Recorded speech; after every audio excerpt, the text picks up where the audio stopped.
a Edith Clarke foi uma mulher que revolucionou o campo da engenharia elétrica para as mulheres e construiu uma história nova para as mulheres dentro desse campo, uma história que não existia ainda. Ela nasceu no interior, nasceu em Maryland, numa fazenda. Assim como outras meninas, poderia ter vivido a vida toda dela no interior, nessa fazenda, cuidando de família, de filhos, mas não foi esse caminho que ela escolheu. A Edith, ela ficou órfã muito cedo, ela perdeu os pais quando ela ainda era pequena, e foi aí o ponto de mudança da vida dela, porque o dinheiro da herança dela, o tio dela usou para investir na educação dela, fez com que ela conseguisse chegar a uma graduação. Ela estudou no Vassar College e ela acabou se tornando bacharel em matemática e astronomia, e é assim que começa a carreira dela na ciência. E ela teve vontade de estudar mais. A partir daí, ela tentou primeiro uma graduação em engenharia civil e logo conseguiu um trabalho na AT&T. Foi na AT&T que ela teve pela primeira vez o contato com a engenharia elétrica. E foi ali que o olho dela brilhou. Trabalhando na AT&T e tendo contato com a matéria de circuitos elétricos, foi quando a Edith decidiu abandonar a faculdade de engenharia civil e prestar a faculdade de engenharia elétrica no MIT. E foi lá onde ela conseguiu o feito de se tornar a primeira mulher a se formar em engenharia elétrica. Mas essa conquista não facilitou a caminhada dela, porque apesar de formada, apesar de se tornar uma engenheira eletricista, ela não conseguiu trabalho na área. Ela conseguiu um trabalho em uma empresa que trabalhava com engenharia elétrica, começou a trabalhar para General Electric, mas lá ela voltou ao cargo que ela exercia antes de computador humano, voltando a trabalhar com cálculos matemáticos, longe da carreira que ela aspirava. Trabalhando na General Electric, ela inclusive inventou uma calculadora, conhecida como calculadora Clark, que foi uma ferramenta pioneira e inovadora para a análise gráfica de linhas de transmissão. Frustrada em não conseguir trabalhar na área que realmente desejava, engenharia elétrica, em dado momento Edith saiu da empresa General Electric. Porém, foi nesse momento que a empresa percebeu a falta que essa profissional competente fazia e a chamou de volta, agora contratando-a para ser engenheira na empresa, realizando assim a verdadeira vocação de Edith.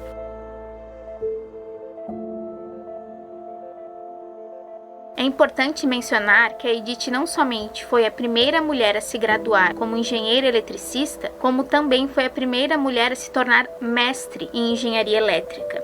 Edith, no final de sua carreira na General Electric, foi convidada pela Universidade do Texas para lecionar lá, encerrando assim a sua sucessão de primeiras conquistas. A primeira mulher a se tornar engenheira eletricista, a primeira mulher a se tornar mestre em engenharia elétrica, a primeira mulher a se tornar professora universitária de engenharia elétrica.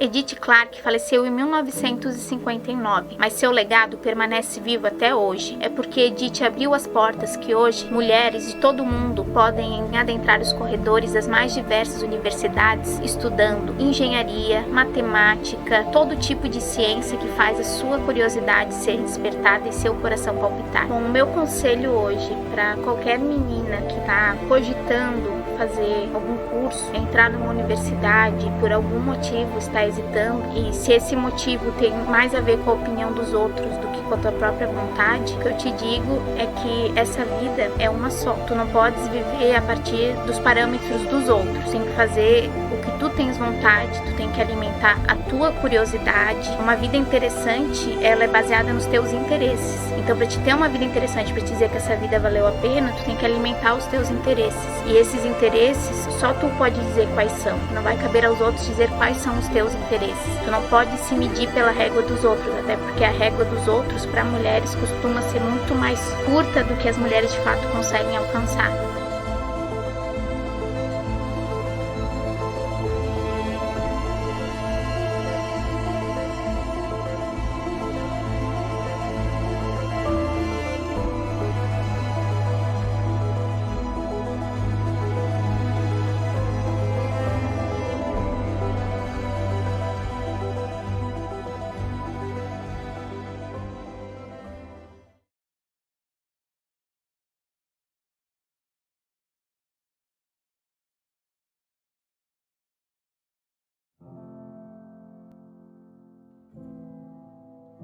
O ano era 1950, quando ela se formou em engenharia elétrica e mecânica. Quem é a nossa personalidade? Essa é a história de Maria Luísa Soares Fontes. Mas, na verdade, poderia ser a história de tantas outras mulheres que desafiaram o impossível. Nascida em 1924, no Rio de Janeiro, ela era apenas mais uma jovem cheia de sonhos, até que decidiu transformar-se em uma pioneira. E essa jornada começou em Itajubá, Minas Gerais, uma cidade que talvez ela nem imaginasse ser palco de tanta revolução. Seus sonhos iniciais eram outros. Maria Luísa queria ser médica e voltar ao Rio, mas como tantas mulheres de sua época, teve que negociar com as expectativas de seu pai. Acordaram que caso não passasse no vestibular, ela poderia voltar para casa. Só que desistir nunca foi uma palavra do vocabulário de Maria Luísa. Estudou com afinco, passou em 15º lugar e em 1955 entrou para o Instituto Eletrotécnico de Itajubá, hoje Unifei. Não apenas entrou, tornou-se a primeira mulher naquela instituição. Naquele ambiente majoritariamente masculino, Maria Luísa não buscou se destacar por ser mulher, mas por ser engenheira. Recusava privilégios. Durante as aulas práticas, subia nas caçambas de caminhão junto com seus colegas, porque acreditava que igualdade se fazia na prática. Não queria ser vista como diferente. Mal sabia que sua diferença estava justamente em mostrar que a mulher poderia ocupar qualquer lugar. E como não notar a coragem de uma mulher que recebeu o seu diploma das mãos de Juscelino Kubitschek? Naquele momento, o futuro parecia se abrir para ela, mas também para todas as outras que se inspirariam em sua trajetória. Quando veio para o Rio de Janeiro, em 1951, empregou-se no setor de padronização do plano postal dos Correios. Maria Luísa liderava inovações, especificava materiais e ajudava a construir um Brasil que começava a se modernizar. Na década de 60, sua excelência foi reconhecida com uma bolsa do governo francês que a levou a Paris para estudar mecanização postal. De lá, ela trouxe conhecimento que modernizou os serviços postais daqui do nosso país. Enquanto o mundo vivia tensões da Guerra Fria, Maria Luísa vivia outra revolução, mais silenciosa, mas igualmente potente. A de provar que a engenharia elétrica não é um território masculino e que o valor de alguém está no que pode contribuir para uma sociedade igualitária. O importante não é quem é mais ou menos, dizia ela, mas o que cada um pode fazer. E o que Maria Luísa fez foi pavimentar o caminho para todas nós. Suas palavras, sua história são convites para que outras mulheres sonhem mais alto e enfrentem as caçambas dos caminhões da vida e ocupem os espaços que antes imaginava-se que fossem só dos homens. Hoje, sua memória nos provoca. Quantas Marias Luísas ainda estão esperando para encontrar seu lugar na engenharia elétrica, na ciência ou onde quiserem estar? Talvez você seja uma delas. Por que não começar agora?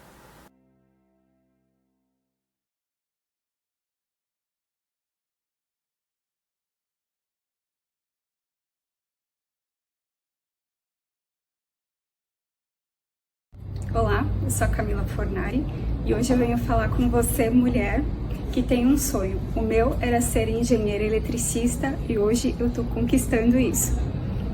Sou a primeira mulher a se formar na engenharia elétrica no Instituto Federal Catarinense, no campus Blumenau. Eu sei que essa posição, essa função, essa carreira sempre foi e por muitos anos foi um privilégio masculino. E hoje muitas de nós estamos conquistando esses espaços. Eu sei que muitas virão depois de mim e é muito gratificante isso. Eu espero que conquistemos cada vez mais espaços, que conquistemos cada vez mais respeito e aos homens do meio acadêmico, do meio profissional, eu peço que vocês pensem sobre o machismo inconsciente e que vocês questionem os tratamentos com as mulheres e que tratem com igualdade e sem distinção de tratamento, porque em muitos momentos a gente sofre com isso e no meio acadêmico não é diferente. Então vamos pensar sobre e nos desconstruir cada vez mais para criar um ambiente mais igualitário.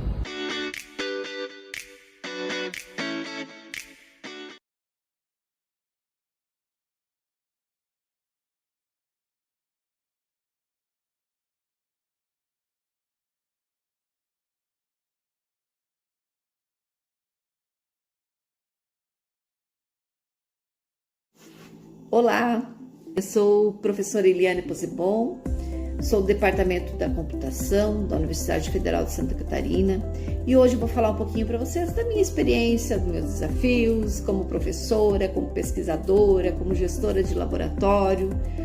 Então, vou falar um pouquinho dessa minha trajetória nesses 28 anos de atuação profissional.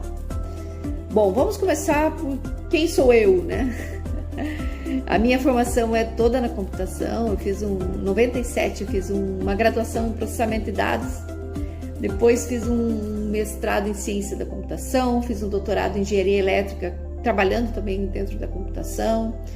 Fiz um sanduíche na França, onde eu atuei na Universidade Federal de Toulouse, no Instituto de Informática. Fiz também um pouquinho de pesquisa na Alemanha. Então esse é o meu universo acadêmico, né? Minha formação. Atualmente eu coordeno o Laboratório de Tecnologias Computacionais, um laboratório que tem foco em tecnologias imersivas. Trabalhamos desde a realidade aumentada, realidade mista, realidade virtual, todos aplicada para a educação. Então nós temos um foco nesse sentido. Paralelo também desenvolvo outros projetos de desenvolvimento, né? Nós temos o Sistema Tutor Inteligente MASC, que também foi criado por mim, né? Nesses longos dos anos foi sendo elaborado, junto com uma equipe. Eu sempre tenho equipes de alunos, né? Mestrandos, alunos de graduação, bolsistas, que desenvolvem esses projetos. O meu maior desafio é sempre inovação, né? Então sempre eu estou tentando buscar algo novo na área, então sempre tentando me atualizar e buscando tecnologias inovadoras para tentar trazer novos produtos e principalmente aplicados com desenvolvimento. Outro projeto que nós temos paralelo, né, é o projeto de Meninas Digitais, que esse ano aprovamos o CNPq. Estamos contentes, a gente está aplicando em todo o estado, então nós temos parceria com o IFC, com a Raquel, temos parceria com a Cristiane do IFSC e também UFSC. Então a gente integrou essas 3 instituições para que a gente tenha mais as ações com mulheres, motivando mulheres para a área da computação, com palestras, oficinas, tá? Então esse é um dos nossos objetivos. Bom, a área da computação é desafiadora, é motivadora, é uma área que a gente sempre está buscando coisas novas, estudando, não tem como parar de estudar, tá? Eu acho que isso acaba motivando também, porque quando você tem uma área sempre que você tem desafios, você está aprendendo coisas novas, né? Você não está repetindo sempre o mesmo trabalho. Então isso acaba sendo motivador. Para as meninas que estão entrando na área, eu sempre falo, é muito bom, né? A partir do momento que você se identifica, que você realmente gosta daquilo, é gratificante, né? O processo tanto de acadêmico, né? Quanto está numa sala de aula, quanto está desenvolvendo um projeto de pesquisa, desenvolvendo algumas ações de extensão, isso é muito gratificante. Uma mensagem que eu gostaria de deixar para as mulheres da computação é: nunca desistam, né? Sempre vai ter algo novo para aprender, sempre vai ter alguma coisa para continuar, sabe, como um desafio. Foi isso, acho que me motivou todos esses anos nessa área, essa constante mudança.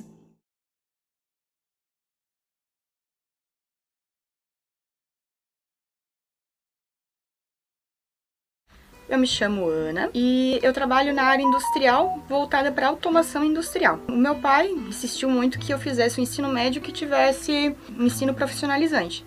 Tinha diversos cursos e, dentre eles, o que me chamou atenção foi a automação industrial. Não porque é alguma coisa lá diferente, mas é que tinha opções que eu não achava que combinavam comigo. Era moda, sistemas de computador, desenvolvimento. E automação eu pensei, por que não? Parece ser diferente. E fui nessa, né? Caí, mergulhei de cabeça. Então, foi um desafio bem legal. Meu pai não achou muito estranho eu ter escolhido essa área, porque ele já me via indo pra engenharia, né? Mas no futuro, porque eu gostava muito de brincar de carrinho e eu gostava muito de desmontar eles e montá-los de novo. Isso na época eu tinha 15 anos. Ali foi só o início. Foram 2 anos de automação industrial, onde de manhã eu cursava o ensino médio e de tarde eu cursava o curso técnico. Tem diversas pessoas que eu ainda lembro muito, carrego no meu coração por terem me ajudado demais. Teve professor que foi que nem um pai pra mim na turma. Por ser a única menina, sempre sobrava as partes de liderança comigo. Era do tipo, quem vai ser o líder da sala? Vai a Ana. Ou até piadinhas do tipo, a Ana é mais macho do que muito homem por aqui, né? Pra justamente menosprezar os homens, mas me usando como exemplo. Eu nunca levei isso por algo ruim ou pejorativo. Eu sempre tentei ver pelo lado positivo. Mas citando do tipo, a Ana faz o que qualquer outra pessoa faz. Não é nada limitado ao sexo ou à aparência da pessoa. Mas enfim, foram 2 anos bem desafiadores e era todo dia provando pros meninos que eu era capaz, tanto quanto ou até mais do que muitos ali. E eu sempre tive essa vontade de tentar conquistar o meu espaço, mas mostrando as minhas habilidades, o meu conhecimento, minha determinação, mostrar quem eu sou de verdade e não a minha aparência, porque eu acho que isso cada um tem a sua e não dá pra mudar. Bom, hoje dá, mas o que a gente é de verdade é o que conquista as pessoas. Comecei a estagiar numa indústria, no setor metal mecânico, porque eu tinha conhecimentos de desenho técnico, com AutoCAD e outros softwares, tudo voltado para a indústria. E aí foi onde surgiu a oportunidade. A empresa queria desenvolver, queria aumentar o parque fabril, aumentar a produção, então a indústria resolveu colocar uma máquina de corte plasma. Só que nenhum operador tinha capacidade para conseguir fazer a programação, nenhum deles entendia de nenhum programa que era necessário, mas eu entendia de AutoCAD. Então eu comecei por ali, fiz o curso junto com o treinamento do pessoal que veio instalar a máquina. E aí foi onde começou a parte de automação industrial de novo para Ana. Eu me vi numa situação que não tinha ninguém e eu pensei, por que não eu? Vou lá fazer o meu espaço, vou conquistar meu posto aqui dentro e vou dizer, eu consigo, também consigo, vou cortar tubos também. Não diretamente com as minhas mãos, mas com a minha cabeça, por exemplo. Passei a fazer programação, até hoje ainda faço, e isso foi tão produtivo, passamos a fazer tanto material, que o nosso novo gargalo passou a ser a solda de tubos.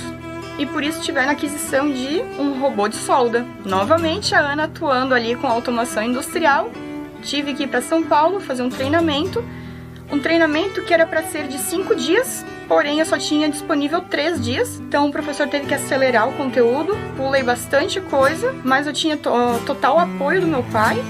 Ele falou, não, vocês querem, ela vai fazer só 3 dias, pode colocar ela para fazer 3 dias, que vai dar tudo certo, que ela vai aprender.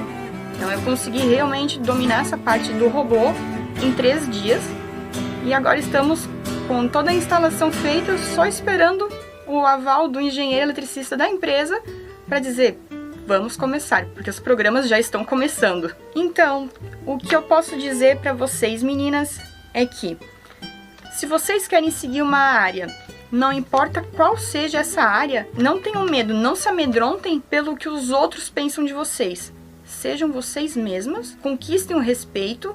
Se alguém duvidar, mostre do que você é capaz, porque se você escolheu essa área, esse setor, você é capaz, você vai conseguir. Então, não deixe ninguém te julgar pelo que você aparenta ser. Você não é um livro que vai ser julgado pela capa, mas sim pelo seu conteúdo. E outra coisa, é muito gostoso ver as pessoas te respeitando, especialmente homens mais fortes, maiores e mais velhos do que você.